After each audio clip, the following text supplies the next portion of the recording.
자, 오늘 안철수 의원이 시대 교체를 하겠다라고 하면서 사실상 대권 도전을 시사했습니다. 목소리 들어보시죠. 시대 교체의 가장 중요한 과제는 정치 교체입니다. 제왕적 대통령을 넘어 대통령 권한을 축소해야 합니다. 국회의 입법 권력, 특권도 축소해야 합니다.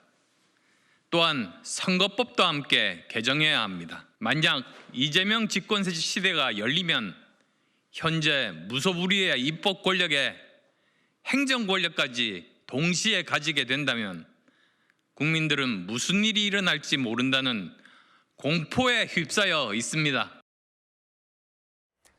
그러면서 안철수 의원은 국민의힘이 정권을 유지할 수 있는 방법 이렇게 얘기했습니다. 들어보시죠.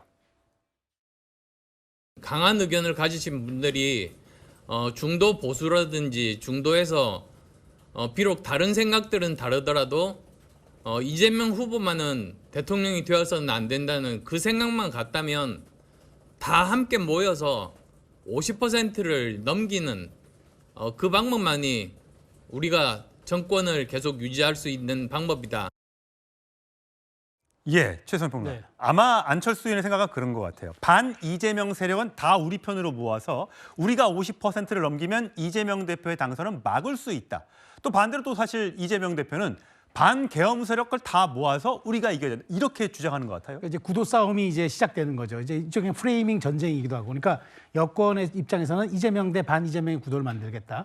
또 이제 이재명 대표 입장에서는 반 계엄 세력 대 우리가 이제 미래 세력을 만들겠다 이렇게 할 것 같은데, 근데 중요한 건 이런 레토릭이 아니잖아요. 실질적으로 그러한 힘과 그러한 구도를 만들 수 있을까가 지금 문제인데, 저는 지금 어쨌든 국민의힘 입장에서는 만일 지금 안철수 의원은 말을 아낍니다만은 뭐 정치 교체, 시대 교체 이런 얘기를 합니다만은 어찌됐건 조심스러운 입장일 겁니다. 그런데 중요한 거는 이재명 대표의 민주당은 저는 경선 과정을 많이 통한다 그러면 답정너예요. 예. 이건 뭐 아무리 포장하고 분칠해도 그 이재명 대표 일극이 결국에는 이제 그리로 간다는 건데, 국민의힘은 예측 불가능성이라는 게 아까 제가 말씀드린 게 있지 않습니까? 예. 5명이 정말 그 역동성 있고 다이나믹하게 경선 과정을 치러낸다면 국민의 주목을 다 이끌어낼 수 있고, 그다음에 국민의힘이 비로소 시대 전환, 즉 과거로 뒤돌아는 보겠지만 되돌아가지는 않고 미래로 가는, 더더군다나 대선은 총선과 달라서 회고형 투표가 아니라 미래 전망형 투표이기 예. 때문에 그런 점들을 제시한다 그러면 저는 여권에 굉장히 유리할 수도 있다고 보는데, 다만 이렇게 얼만큼 꾸려낼 수 있는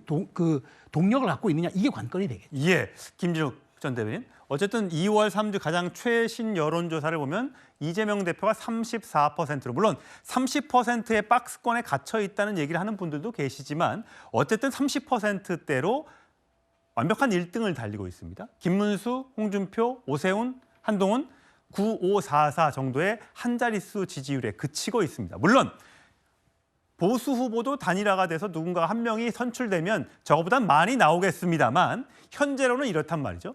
그러니까 아마 국민들에게 민주당에 대해서 걱정하시는 분들은 지금도 180석 넘는 의석수를 갖고 있는 민주당이 대통령 권력까지 혹시라도 가져가게 되면 어떻게 될까? 혹시 나라가 잘 될까? 라고 걱정하시는 분들도 계실 거예요. 거기에 대한 입장은 뭡니까?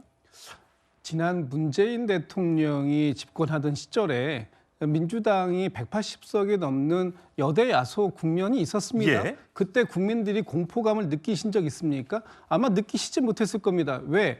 그 당시에 문재인 대통령은 윤석열 대통령과 다르게 비상계엄 같은 걸 꿈도 꾸지 않으셨기 때문에 그래요. 지금 국민들이 공포감을 느끼는 건 이 이재명 대통령이 되고 민주당이 여당이 되는 것에 대한 공포감이 아니라 또다시 누군가 집권을 했을 때 이 국민들을 그 민생을 책임지지 않고 비상계엄과 같은 방식으로 뭔가 국정에 대해서 새로운 어떤 그 억압적인 자세를 가지려고 하는 게 아닐까, 이런 부분에 대한 공포감이 있는 겁니다.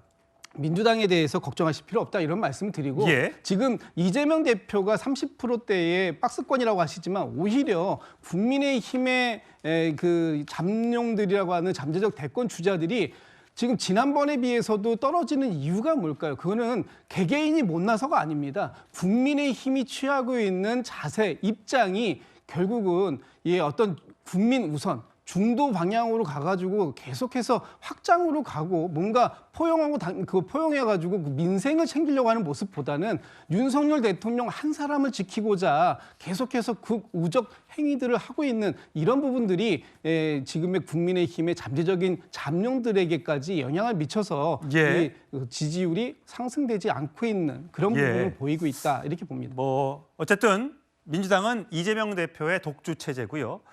여당에서는 많은 후보들이 지금 난립하고 있는 그런 상황입니다. 떠올려 보면 2017년도에 3월 달에 조기 대선이 이제 준비되고 있을 때 그 당시에 자유한국당 대선에서도 김관용, 김진, 김진태, 신용환, 안상수, 원유철, 이인재, 조경태, 홍준표 이렇게 9명의 후보가 등록이 돼서 결국 홍준표 대표가 그때 후보가 됐었었죠. 아마 이번에도 비슷한 양상이 펼쳐질 걸로 예상이 됩니다. 물론 탄핵이 인용된다는 전제 하에 그렇습니다. 아직 결과는 나오지 않았습니다.